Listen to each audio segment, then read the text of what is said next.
बाट कमल बाट खरायो बाट गाई बाट घर बाट चरा बाट छाता बाट जरायो बाट झन्डा पञ्चे बाजामा बाट टपरी बाट ठेकी बाट डमरू बाट ढका नछ बाण शब्दमा बाट तरवार बाट थाली बाट दरज बाट धागो बाट नदी बाट परे बाट फुल बाट बाट भालु बाट यो मरी बाट रातो बाट लक्ष्मी बाट वकिल बाट शिशा बाट षटको बाट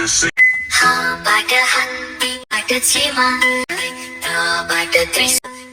बाट ज्ञान पढेर आउँछ।